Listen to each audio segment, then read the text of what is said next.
എല്ലാ പ്രിയ വിദ്യാർത്ഥികൾക്കും പുതുപടിയിലേക്ക് സ്വാഗതം. കാലിക്കറ്റ് യൂണിവേഴ്സിറ്റി ഗ്രാജുവേഷൻ സെറമണി വിദ്യാർത്ഥികൾ കാത്തിരുന്ന ഗ്രാജുവേഷൻ സെറമണിക്ക് ഇപ്പോൾ അപേക്ഷ വിളിച്ചിട്ടുണ്ട്. ലാസ്റ്റ് ഡേറ്റ് ജൂലൈ 2 വിശദമായ വാർത്തയിലേക്ക് തന്നെ കിടക്കാം. ആദ്യമായിട്ട് ഈ ചാനൽ കാണുന്ന വിദ്യാർത്ഥിനികൾ തീർച്ചയായും പഠിക്കേണ്ട മറക്കണ്ട. സബ്സ്ക്രൈബ് ചെയ്ത് കൂടെ പറയാൻ പ്രത്യേകം ശ്രദ്ധിക്കുക. സബ്സ്ക്രൈബ് ചെയ്തതിന് നോട്ടിഫിക്കേഷൻ ബെല്ലേക്കാൾ ഓൾ ഓപ്ഷൻ എനേബിൾ ചെയ്യുക. ചാനൽ വീഡിയോസ് നിങ്ങൾക്ക് ഉപകാരപ്രദമാകുന്നുണ്ടെങ്കിൽ തീർച്ചയായും ഇത് ലൈക്കും കൂടി ചെയ്യുക. അതുപോലെ നിങ്ങളുടെ സുഹൃത്തുക്കളിലേക്ക് ഷെയർ ചെയ്ത് കൊടുക്കാനും കൂടി പ്രത്യേകം ശ്രദ്ധിക്കാം. അതുപോലെ നമ്മുടെ ചാനൽ വാട്സപ്പ് ചാനലിൽ ജോയിൻ ചെയ്യാനുള്ള ലിങ്ക് നിങ്ങൾക്ക് വീഡിയോ എന്നുള്ള ഡിസ്ക്രിപ്ഷൻ ബോക്സിൽ നൽകുന്നതായിരിക്കും. അപ്പോൾ നമുക്ക് ഇതിനെ വളരെ പ്രാധാന്യം അറിയിക്കുന്ന വാർത്തയിലേക്ക് തന്നെ കിടക്കാം. കാലിക്കറ്റ് യൂണിവേഴ്സിറ്റി ഗ്രാജുവേഷൻ സെറമണി ഒരുപാട് വിദ്യാർത്ഥികൾ കാത്തിരുന്ന ഗ്രാജുവേഷൻ സെറമണിക്ക് യൂണിവേഴ്സിറ്റി കോൾ ഫോർ ചെയ്തിരിക്കുകയാണ്. വിദ്യാർത്ഥികൾക്ക് എങ്ങനെ അപേക്ഷിക്കാം? സ്റ്റുഡൻറ്റ് പോർട്ടൽ വഴി നിങ്ങൾക്ക് ഗ്രാജുവേഷൻ സെറമണിക്ക് അപ്ലൈ ചെയ്യാം എന്നുള്ളത് ഓർത്തിരിക്കുക.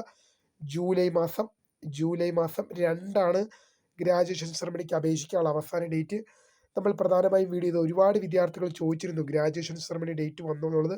ജൂലൈ മാസം 2 വരെ വിദ്യാർത്ഥികൾക്ക് കാലിക്കറ്റ് യൂണിവേഴ്സിറ്റിയുടെ ഗ്രാജുവേഷൻ സെറമണിക്ക് അപ്ലൈ ചെയ്യാമെന്നുള്ള വിവരം ഓർത്തിരിക്കുക. ജൂലൈ മാസം 2 വരെ നിങ്ങൾക്ക് ഗ്രാജുവേഷൻ സെറമണിക്ക് അപ്ലൈ ചെയ്യാം. ആർക്കൊക്കെ അപേക്ഷിക്കാം എന്ന് ചോദിച്ചു കഴിഞ്ഞാൽ 2022 പ്രവേശനം നേടുകയും 2025 ബിരുദ പഠനം പൂർത്തിയാക്കുകയും ചെയ്ത വിദ്യാർത്ഥികൾ, അതുപോലെ തന്നെ ഡിഗ്രി കഴിഞ്ഞിരിക്കുന്ന വിദ്യാർത്ഥികൾക്ക് അപ്ലൈ ചെയ്യാം. റീവാലുവേഷനിൽ പല വിദ്യാർത്ഥികളും 6ാം സെമസ്റ്റർ പാസ്സാക്കി ചെയ്തിട്ടുണ്ട്.